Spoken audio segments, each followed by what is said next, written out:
जय मसीह के सब भाई बहनों को। आइए हम सब मिलकर सबसे पहले परमेश्वर को धन्यवाद देते हैं इस सुंदर सी शाम के लिए। इस समय में परमेश्वर के चरणों में उपस्थित होते हैं, महिमा करते हैं, तारीफ करते हैं। हम परमेश्वर के नाम को ऊंचा उठाते हैं। यस लॉर्ड पिता, जो भी मेरे मसीह भाई बहन हैं उन सबको आप आशीषित करें परमेश्वर। आपने हमें दिन भर सुरक्षित रखा परमेश्वर, संभाल के रखा पिता, उसके लिए धन्यवाद देते हैं परमेश्वर।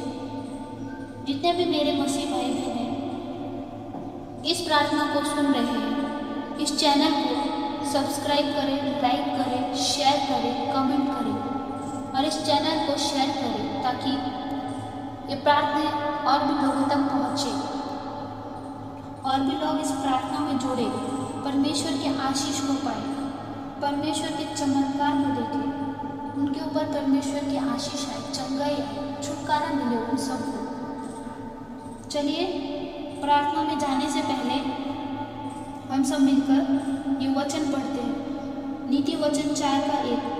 हे मेरे पुत्रों, पिता की शिक्षा सुनो और समझ प्राप्त करने में मन लगो, क्योंकि मैंने तुमको उत्तम शिक्षा दी है। मैंने शिक्षा को न छोड़ो। देखो, मैं भी अपने पिता का पुत्र था और माता का इकलौता दुलारा था। चलिए सब भाई बहन मिलकर परमेश्वर से प्रार्थना करते हैं। परमेश्वर ने हमें ये वचन दिया है, परमेश्वर उसके लिए धन्यवाद देते हैं पिता।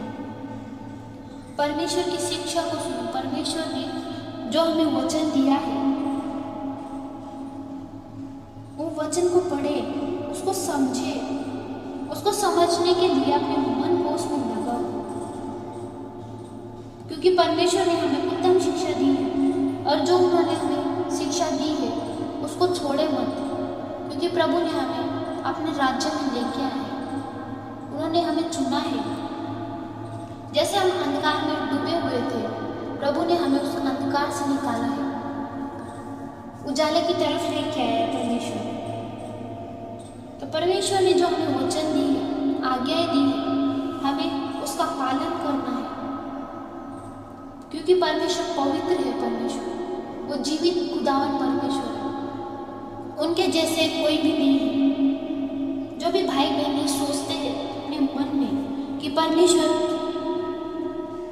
से हम प्रार्थना करते हैं फिर भी परमेश्वर हमारी प्रार्थना का उत्तर नहीं देते, तो आप अकेले में बैठ के परमेश्वर से प्रार्थना करो। अपने मन को शांत करो, विचारों को शांत करो, अपने मन और हृदय से परमेश्वर से प्रार्थना करो। परमेश्वर से आपको उत्तर मिलेगा।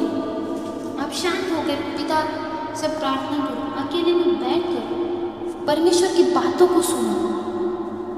आपके दिल में जिसके लिए भी नफरत है, उस नफरत को अपने दिल से निकाल दो, क्योंकि बहुत सारे भाई बहन हैं उनके दिल में किसी के लिए कड़वाहट है। जो भी रिश्तेदार है, दोस्त है, बाकी जो भी लोग हैं आसपास में, आसपास के अड़ोसी पड़ोसी, उनके लिए अगर आपके दिल में नफरत है तो परमेश्वर आपके जीवन में कार्य कैसे करेंगे? जब आपके मन और हृदय में शांति होगी, आपके दिल से नफरत निकल जाएगी, घृणा निकल जाएगी। जब आपके मन और विचार शांत होंगे तभी परमेश्वर आपकी प्रार्थना को उत्तर देंगे, क्योंकि जब आपके मन और हृदय में शैतान का कार्य चल रहा है तो आप शैतान के कार्य के सपोर्ट में हो, वहाँ पे परमेश्वर का कार्य नहीं कर पाएंगे। परमेश्वर अपना जिस भी भाई बहन के मन में इस व्यवहार के लिए जो भी बुरे विचार है, आप उन सब विचारों को निकाल दें।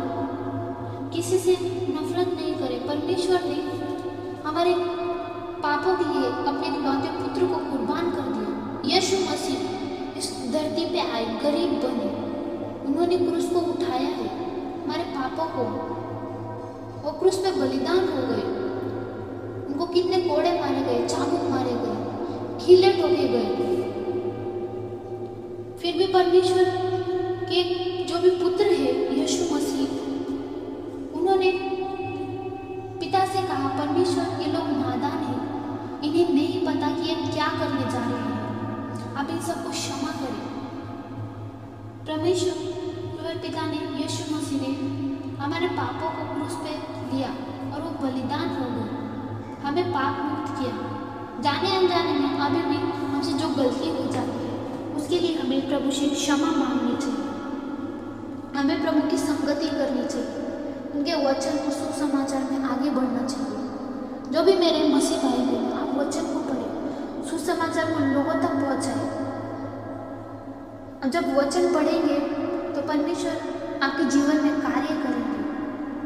वचन पढ़ो, बाइबल पढ़ो, प्रार्थना में जाओ, परमेश्वर के राज्य में आगे बढ़ो और भी लोगों को परमेश्वर तक लेके आओ। उनको भी चंगाई मिलेगी, छुटकारा मिलेगा।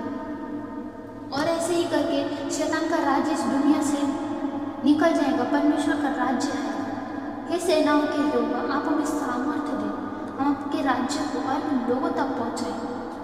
सब जगह पे आपका राज्य आए परमेश्वर। छोटी सी प्रार्थना करती हूँ पिता, रात के समय के लिए प्रार्थना करती हूँ पिता। जो भी मेरे मसीह भाई बहन सोने के लिए जा रहे हैं पिता, आप उन सबको अच्छी नींद से आशीष करें, वो अच्छे से सोए परमेश्वर। रात भर उनको सुरक्षित और संभाल के रखे पिता। आगे के समय को मैं आपके हाथों में सौंपती हूँ पिता, नए दिन को आपके हाथों में सौंपती हूँ परमेश्वर। ये छोटी सी प्रार्थना प्रभु यीशु मसीह के सामर्थी और मीठे नाम से मांगती हूँ परमेश्वर। आमीन, आमीन, आमीन। परमेश्वर आप सब मेरे मसीह भाई बहनों को आशीषित करें। आप ऐसे ही प्रभु में बने रहें। प्रभु की आशीष आप लोग पर है। God bless you.